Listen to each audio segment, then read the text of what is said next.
We're going to be talking about change and how we can lean into change. And we know that change happens continuously. The only thing that stays the same is that everything changes. But what happens to us in times of indefinite uncertainty, and I believe that's the new normal, is that we just want things to stay the same for a little while. And back before, organizational psychologists really learned about what happens to people amidst change and uncertainty, was we thought that people were just going to, do this jump. They would go from an ending into a new beginning. And what we found is that people don't necessarily go from endings to new beginnings. And what we know is that change is external. Change is something that happens, but transition is internal. And that transition can be the physical, the emotional, it can be the behavioral, the psychological. And a lot of times we don't understand that process. And then when we look to nature, because nature is constantly teaching us about letting go and letting be. And I found in my life especially this last couple of weeks, is that my resistance to letting go and just letting things be as they are was tested. Let me put it that way. So in everything that I talk about, it's about raising awareness first. So if we can recognize the difference, and this is William Bridges' managing transitions model that is used in workplaces, but I use it in my personal life. So the difference between a change and a transition. So when we think of endings and new beginnings, this neutral zone, this place down here, is often the place that people are not aware of. So let's use the chat function. What are some of the new beginnings that you have had in let's say, the last year, the last 5 years, if you want to push it out that far? Aaron talked about, his new beginning of being a dad, the father of a 7-month-old. With that new beginning, so is the ending of a good night's sleep for the rest of your life. So what new beginnings have you had? Let's use the chat function. Reduced funding and how you manage that. And these can be business or they can be personal. Exactly. Working remotely, managing teams remotely. What are some other new beginnings? Anyone? Birth of our first grandchild. Oh, don't you wish you could have gone right through, and being a grandparent first and not had to go through the teenage years of being a parent? It's such a wonderful time. What else? Anybody bought a new house or bought a house? Have a diagnosis of something and suddenly your whole life has changed? Yeah. So when we think of new beginnings, family health issues, exactly. Change jobs, a new job. I tell people, whenever you change jobs, that first 3 months, just remember where the washroom is and what your boss's name is. Renovations over the past year, exactly. So when we can look at it in this context of new beginnings aren't necessarily the day the baby is born, whether it's the grandchild or the child. It's not the day the renovation has been completed. Okay, new beginnings are when we have accepted and we're in the new place. Now, what we call the Tarzan swing is when people go back and forth between the ending and the neutral zone. Okay, and endings, what do endings bring? With a new job, endings bring that sense of the loss of identity, the loss of familiarity, the loss of relationships. Retirement is another example. And I watched my husband when he went through that big life transition called retirement. And for 2 years prior, every day he would wake up and think, when am I going to do this? And then that last 6 months or so, every day it was, I have to tell my boss. And then he went into work one day and he was told, after 42 years, your services are no longer required. So it was the ending of something. And for those of us that are so tied to our job, when what we do is so much of who we are, there can be a huge time of grieving. And then I watched him in the neutral zone. Okay, he hadn't come to that place of acceptance. He hadn't really dealt with the loss of that job and what it meant to him.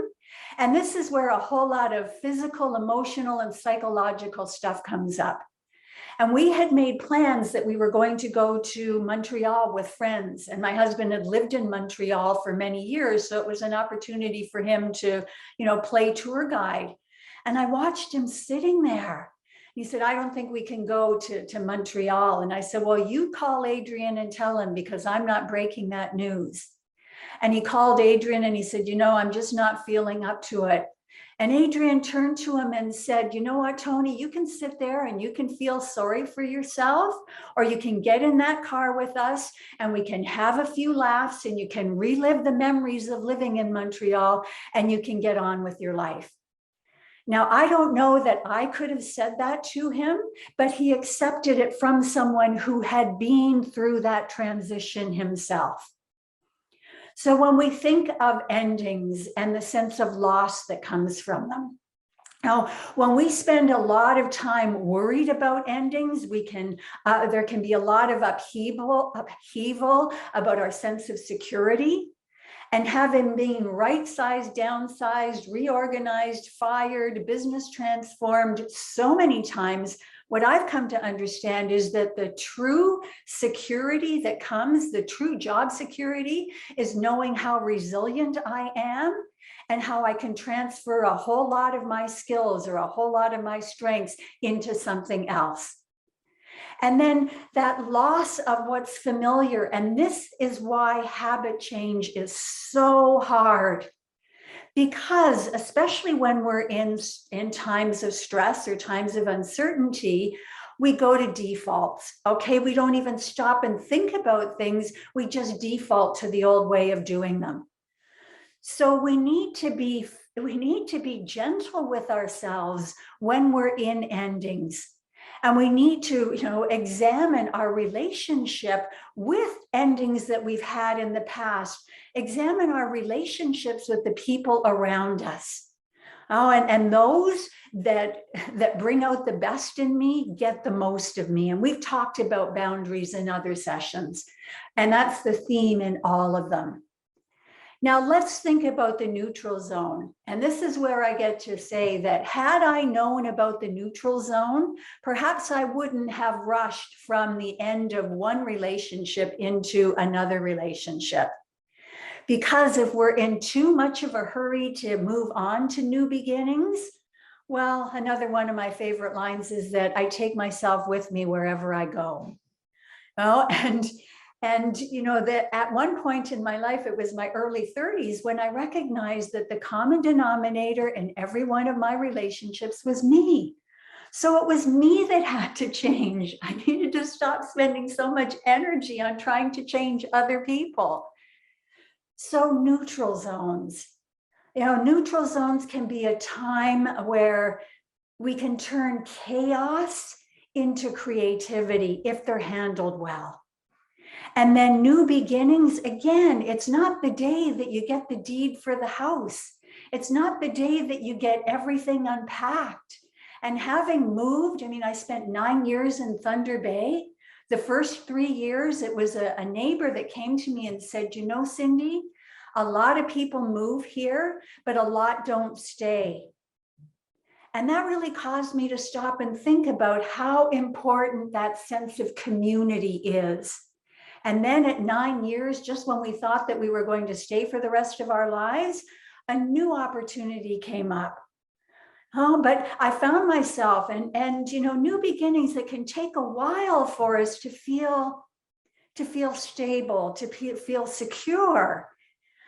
And that whole thing of safety, when we think of psychological safety, it's about being able to express our concerns. It's about being able to be gentle with ourselves in all of these different zones. And the most important part of a new beginning is to spend time reflecting on, what did I learn? What did we learn and how can we apply that in other areas of our lives? Because believe me, when another ending comes up, it just goes through the way. Everything that we know seems to go into thin air. At least that's my experience. So when we think of endings, this is where, in leadership, people need to understand what is over, what is being left behind, and what is staying the same.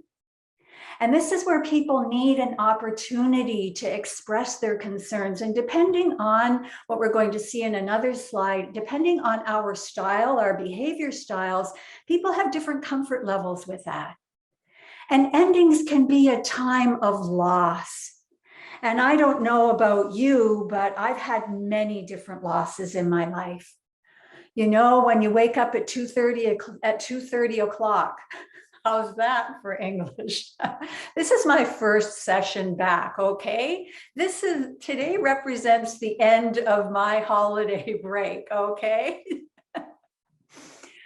So when those phone calls come at 2:30 in the morning, and if it's not a wrong number, your life has just changed and you're caught in the flurry of wanting things to just stop so that you can catch up, feeling like you're holding your breath and you're just waiting to exhale. And a lot of us have been experiencing different variations of those events throughout the last 3 years on top of COVID. So giving ourselves an opportunity to mourn losses. You think of even a new computer system that comes into the workplace. When I heard of a company that basically they took their old servers out and people got to hit them with hammers. Now, I don't know if that's possible these days with everything being in the cloud, but it is about having ways of mourning those losses. And there are many different types of losses, okay? Not just the identity, the security, the familiarity, and the relationships. So the other part is about creating new rituals. And when we think of the rituals that we already have in society, when there's an ending, the ending of childhood and the transition into teenagerhood and some of the rituals that are in place in different cultures, the rituals that we have when someone buys a new house, homecoming presents, or in other cultures, it's smudging. So rituals create meaning for us. And then again, building in that reflection time or having a trusted person, whether it's a counselor, a coach, or someone that just gets you to reflect on past losses and what it was that you learned. And to look at endings from a strengths perspective, because we've all experienced many different endings. And I think even with COVID, it was the ending of life as the way that we knew it and the beginning of a new life, a new way of living.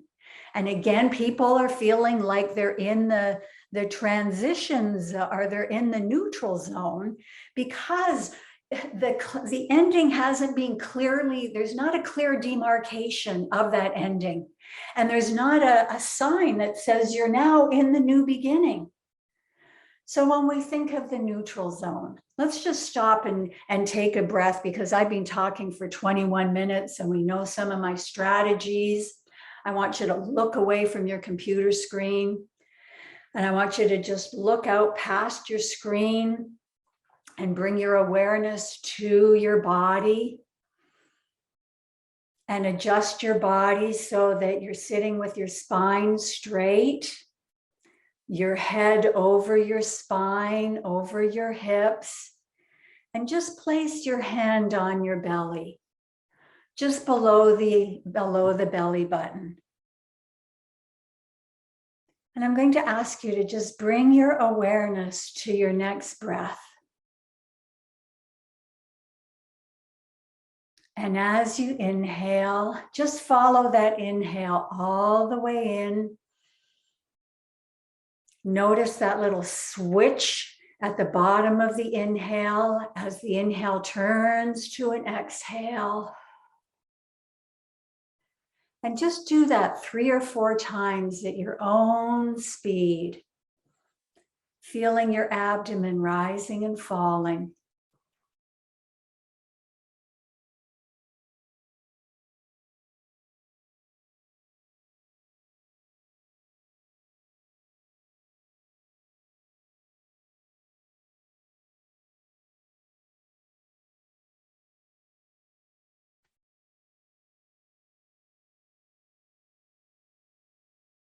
And as you're coming back to look at your screen, just put a smile on your face and just roll your shoulders out or shake out anything that may have come up as we were talking about endings. Not that we're minimizing or trying to avoid. Now think about the neutral zone. The neutral zone is where a whole host of physical, emotional, and behavioral things come up. So the physical, we hold so much tension into our bodies. We can have headaches. Now, I'm noticing now that this, I call it my stress bar right at the back of my neck here. And, I blamed everything.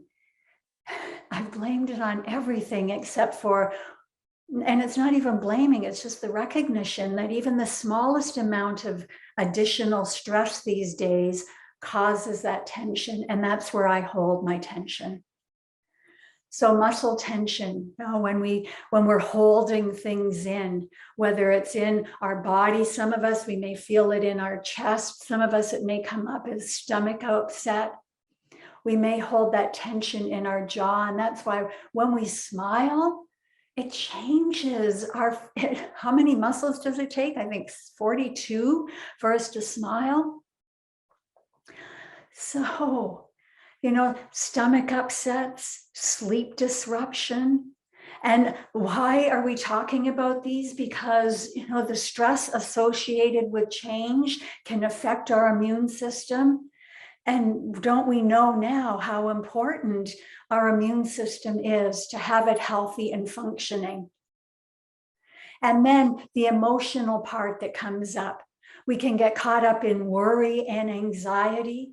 Worry is often ruminating about the past, and anxiety is running into the future. And then we're not in the present. There can be that sense of sadness and guilt. We can be, just waking up in the morning, and within, this is me waking up in the morning, and on the way to the teapot, my husband will say something like, "Did you have a good sleep?" And suddenly I want to lash out. So those erratic mood swings. And then we can feel hopeless and powerless, especially if we felt that we had no control over the change. And then behavioral, when we're reaching for things to numb us, and those things can be substances, or it can be shopping, or it can be eating, gambling, binging. We can have more conflict because it's as if we're walking around on that last nerve. And conflict certainly is a sign that something needs to change, but most conflict isn't conflict as much as it is miscommunication. And then we may be acting out, and then we feel bad. And we may be avoiding things, or we may be, more aggressive than we normally would be. Like, don't we see this in the grocery store? Now, I learned a new term over the holiday season. It was, what was it? Something defiance disorder. It'll come back to me. Oppositional defiance disorder. And it was like a light bulb went on, and I went, oh my goodness, that explains what's going on in the world today. But remembering that if we handle the neutral zone, if we recognize that we're in the neutral zone, then we can take the steps to focus on what we can control. Oh, and I know we talked about this in our last session. We spend so much time and energy focused on things that we have absolutely no control over. When we can ask for what we need, when we can ask for support, when we can recognize our limitations as well as our strengths, when rather than getting caught up in absolutes, because again, in the uncertainty place, we want absolutes. And we can become really attached or really tied to things. I was telling Charla when we first logged on today, I can't decide whether this was good or not good. In my calendar, I had 2 sessions today. One yours at 10 o'clock and another one at 2 o'clock. And then I found out that the one at 2 o'clock was changed to January 18th. And I went, thinking is neither, good or bad, but I was really looking forward to having 2 sessions today. So now what am I going to do with that time that I just got back in my life? This determines what my energy levels are going to be. So how can we experiment with new ways of doing things? When you think of, Aaron's example, thank you for that, Aaron. It's so in the front of my head of, he watched his baby crawl, his wife watched his baby crawl for the first time. Is the baby stopping and, telling himself that, it wasn't done right? Oh, we need to remember that in the neutral zone, all of those voices, the voices from the past, from our parents, from society, they don't really have a place in our head anymore. They're all going to come up. So how do we combat this? By taking care of both our physical as well as our emotional needs.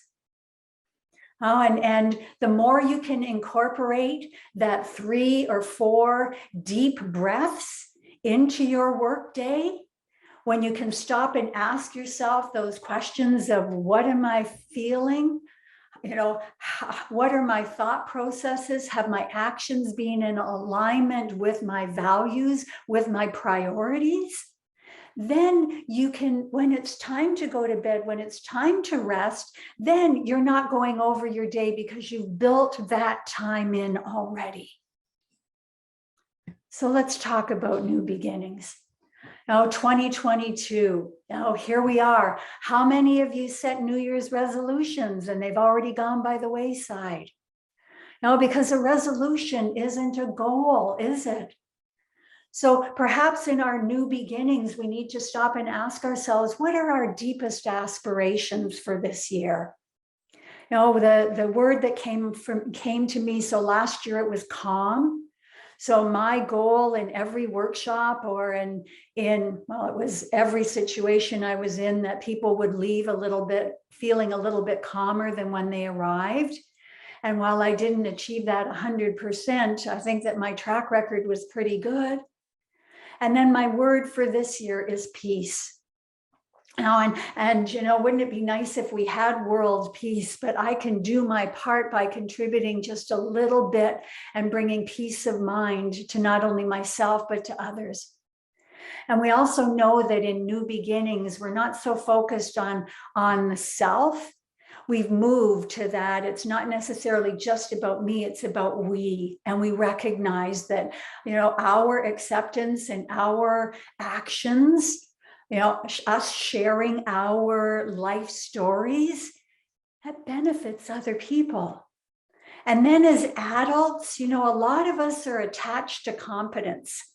Okay, a lot of us a lot of us stay in the same job, or we don't even change our hair because, we just want things to be the same. So when we're in a new beginning, comes that feeling of confidence and that feeling of having some control back in our lives. And this is also a time of hope. And hope, while it may not be a business strategy, it is a personal strategy, because when we have hope, then we can set goals. We can see where we are on our way to achieving those goals, and we can readjust as we need to. And there's also that element of, just like with endings, where we need to have those rituals in place to celebrate or to acknowledge the ending. How about if we build that time in to celebrate our successes? And again, that time of reflection. And our reflection perhaps is going to be different than it was when we were in our neutral zone. So, comments, questions, anything I need to expand upon a little bit? I'm going to stand and breathe while you think about that. Anyone want to share an example of an ending, a new beginning, an ending, a neutral zone, new beginning? Oh, wonderful question. How long does it take to go through the neutral zone? This depends on our personality. Okay. I'm going to switch to my slide here so that I can. So when we think of change, okay, our style comes into this. So for those of us that have that personality, which in my DISC training, it's called the dominant personality, where they just want to get through to the next thing. They don't like the status quo. It's that entrepreneurial mindset that we need in the workplace, right? That person that just doesn't stop to think about the details, just wants to get onto something new. They won't spend as much time in the neutral zone as someone else who needs to know who needs to weigh the pros and cons, who needs to know what's expected. So that neutral zone is going to be different depending on the change, depending on your past experiences, depending on your physical, emotional, mental state. So Charla, there's not a magic wand. And I think that the experience of the neutral zone is that when we recognize we're there, it makes sense. Thank you for that question. Anyone else?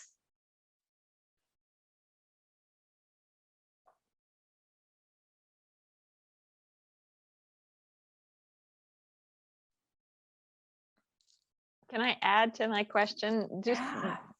can you sometimes kind of go back and forth between the neutral zone and the new beginning, because you think you're good and then you go back and forth, or is it a linear path? Oh, I wish it was linear, Charla. I really do wish it was linear. But what we call it is the Tarzan swing. Okay, and that's why that new beginning, we're not going back and forth anymore. We're looking at it through a different lens, that lens of perspective. Okay, what did I learn? What can we apply the next time? But we're not still bemoaning the way it used to be. Okay, some styles it will be, well, I don't care if this is a better way of doing it. This is the way I want to do it. This is the way we've always done it. For some, I don't care if it's broken, this is the way I've always done it.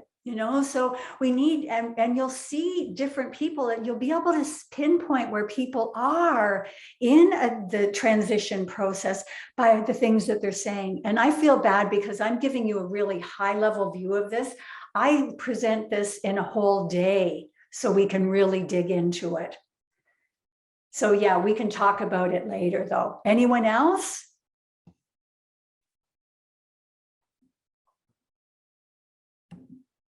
Okay, change. Okay, that dreaded word change. Okay, so our style, and I know I'm trained in DISC. I know in the chamber, you've used the 16 personalities. There are so many different tools so that you can become more self-aware. But it's about awareness of ourself and it's awareness of others. Okay, the second one is, it comes down to our ability to control. Do we believe we have control over the change? Because what control gives us is that ability to predict. But when we have no control, then we feel like, well, for some of us, that's our preferred mode. Okay, again, depending on style, some would just rather have the decision made for them so that they can get on with it. Others, they need more information, and some, they just, my way or the highway. And then what does the element of time give us? The element of time gives us the opportunity to adapt. It gives us the opportunity to weigh the pros and cons. And again, different styles take different amounts of time. That person that has that high need for accuracy, for precision, they're going to need to know what's expected, how they're going to be, rated, what the model will be. So when we look at and Charlotte's going to put up a poll in just a minute. So no control. Okay, the decision, this is the kid gets up in the morning and they've got a runny nose and they're not going to school. This is the crisis that happens when you were away from your desk. Okay, the missing shipment. You have no control, you have no time to adapt, and all of your energy is focused on fixing this. And this is often where self-care goes right out the window because all of your energy is focused on what's right in front of you. B is no control with time. So again, your ability to affect the outcome is taken away from you, but you have time to adapt to it. Okay, and for some, that's their preference. Option C is you have control, but you have no time. So this may be a retirement package, okay? It may be an opportunity to start a new business. It may be, I don't know, there are many different options, but my head won't think of them because I'm aware of time right now, and I know we've got a limited amount of time. And then for others, they have control and they have time. Okay, I get to affect the outcome and I have time to weigh the pros and cons. I have time to think it over, but that may not be everyone. So Charlotte, let's put up the poll and you get to choose.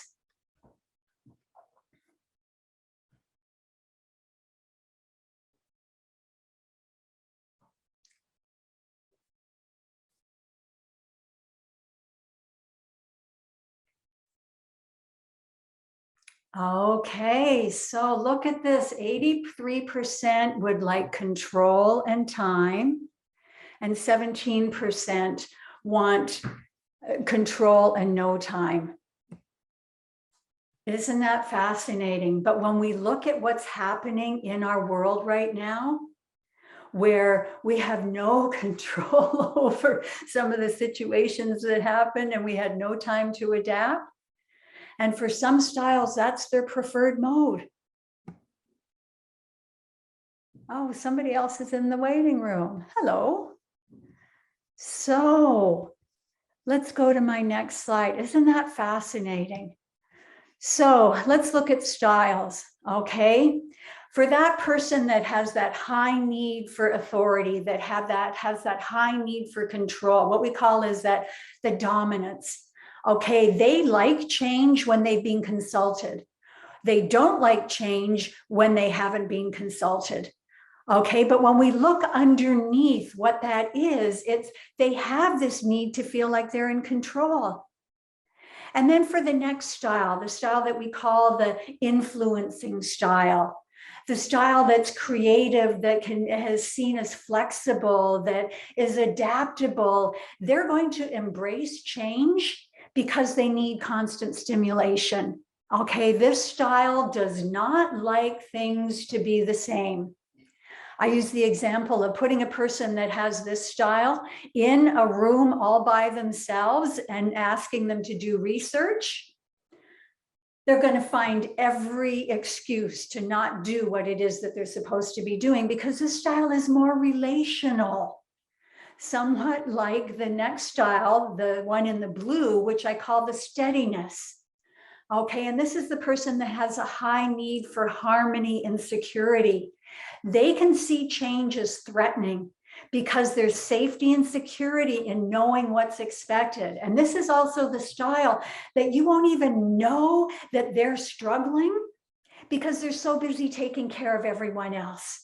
This is the person that's going to speak last in a conversation when you're talking about a change that's coming up because they're waiting to hear what everyone else is saying first.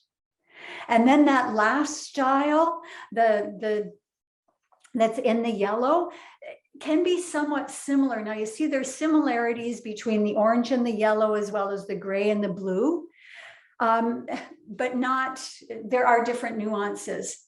But this style, what I call the conscientious, or the person that has that need for accuracy, for procedure, for processes, this is the person that you want on your policy and procedure, you want on your beta testing system, because they're going to find all of the mistakes in it. So they don't like change, because they're so focused on doing things the right way. Now, the other thing I want to make sure that I say is that we have all of these styles in us depending on what the change is.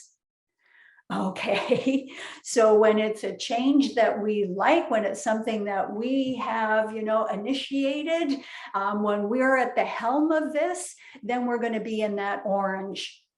But we need to be aware of where other people are, because no two styles go through the neutral zone at exactly the same time. Now, these different styles can be equally proportionate in a team or in a workplace. It's just about recognizing that our past experiences, what's going on in our lives right now, our style can be exaggerated. So when we feel like we have no control anywhere else in our lives, we're bloody well going to have control. For me, I was going to have control over that grout in my floors that I was on my hands and knees scrubbing, because I felt like I had no control anywhere else in my life. And where is that coming up in my life today? Well, with my Christmas decorating. And I went through, in November, I was going to keep my purple tree up until March at least. And last night, I just couldn't stand it anymore. I needed to start dismantling it. So I recognize I'm in the neutral zone. So what can we do? I already talked about awareness. Okay, for 4 A's for managing the stress associated with change is avoid it if you can. Learn where to say no.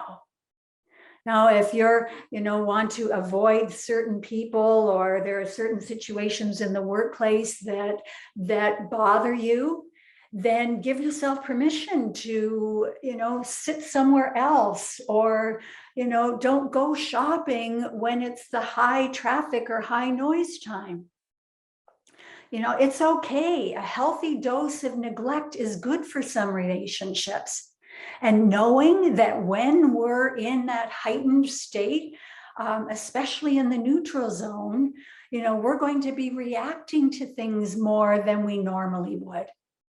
And then prioritizing, label your A, B, C, D, your priorities as A, B, C, or D, and then give yourself permission to avoid the C's and D's. Give yourself an opportunity to reprioritize your priorities and learn how to delegate. Okay, we could do a whole seminar on how to delegate appropriately, but recognize that you're going to hear all those voices of, oh, I can do it best and it takes too long to train someone else. We're robbing people of important life experiences.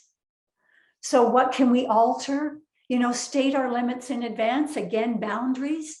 Communicate your feelings. That phrase of I feel when I need. Ask for people to change their behaviors. Tell them, I feel stressed, or I feel ignored when my emails aren't answered. I need to know I need to know the day before whether or not you can cover me. Manage your time by lumping similar tasks together. Then we're not walking from one room or switching from one tab to another, thinking, why am I here, or what am I doing? And perhaps it's time that we stop and ask ourselves, what are our values? And I've said this many times, that when we tell our family that they're the most important to us, but we've slipped into workaholism because we have that fear of whatever our fear is, actions and words need to match. What can we adapt? How can we reframe the issue? Again, nothing is good or bad, but our thinking makes it so. Perhaps we need to adjust our standards and or our expectations. Who cares if you vacuum 3 times a week? Prior to this big change in our lives, perhaps once every 3 weeks is good enough. And then redefine. We're going to talk more about this next month. What does success mean to you? And what does it mean to be productive? Adapt a mantra. I already talked about this. My mantra for right now is peace. When you notice you're caught up in that, that hamster wheel of ruminating or awfulizing or catastrophizing, picture a big stop sign. Stop and take those 3 deep breaths, reset. Create a joy, a gratitude list. Create a list of all of your accomplishments so that when you start doubting yourself, you can go to that and recognize the strengths you do have. And then acceptance is always the last. I think we go through all of these until I get to acceptance, but acceptance is the magic. Okay, this is where I accept that my feelings aren't good or bad. My feelings are just guideposts. They're signs. And when I can forgive myself because I'm not perfect, then I can forgive others because they're not perfect either. And when I can accept that what we're going through right now is really hard, but it doesn't mean I have to like it. And remember, perfection doesn't exist. Yes, mastery does, learning a new skill set, and being gentle with ourselves because it takes time to change our habits. So I'm going to stop it here, and I'm just going to put it out to the group, and I'm going to ask, what are some of the ways that you can practice the avoiding, altering, adapting, or accepting? What are some ways that you're already doing that? Charlotte, I'm just going to pick on you because you're the first person that I see. No one else has raised their hand, so I'm picking on you.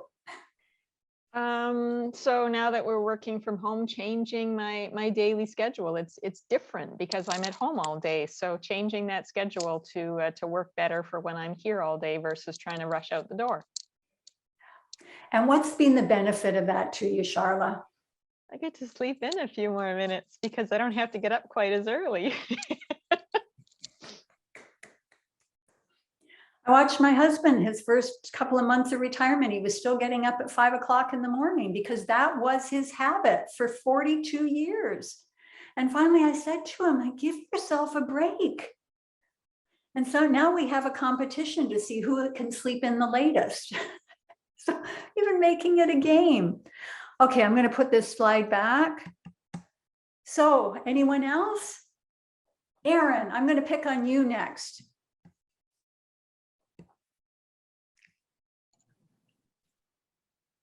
Yeah, I mean, to me, a couple of them hit home, but like avoiding, I mean, stress. I like the comment on labeling your to-do list and also reprioritizing it. So I think that's been good, something positive, and something that I definitely do is keep that a priority list and continuously reprioritize it and delegate when needed. And yeah.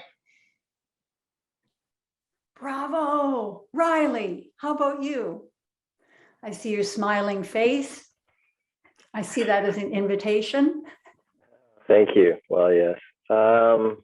Geez, I don't have any real gems, you know. I think I connect with Charlotte's comments about really changing the schedule and everything, but Aaron's right on with the priorities as well. And as these sort of drastic changes happen, like the kids' schedules, then the priorities change too. So I'm just trying to keep that in focus and not get too upset about it. Just that's the change that's external, and I have to make the transition internally. Exactly. And again, that internal transition, you know, change happens, bang, but that inner transition is different. Thank you. So just a couple of last words, you know, words matter. Okay, so use milder wording, and rather than spending so much time focused on the problem, brainstorm solutions. And then ask yourself, what advice would I give someone else in this situation? We already know, sometimes we need to give ourselves permission. And then, you know, my focus on what you can control and accept what you can't. Again, if I had a tattoo, it would be accept it, change it, or let go of it. And letting go teaches us about our ability, you know, to accept change. And it increases our trust levels and our acceptance of what is occurring right in this moment without pushing or holding back in an attempt to create a different experience. And then letting be is a willingness to release in the moment those habits that impede our success. And for those that are struggling, and we're all struggling in different ways, use the benefits that are available to you. You know, use the things that are available that perhaps you are avoiding, thinking that, you know, someone else needs them more than you do. We all deserve, oh, sorry about that. What did I just do here? Okay, I changed my slide. Okay, we're going to be together next month on February the 8th.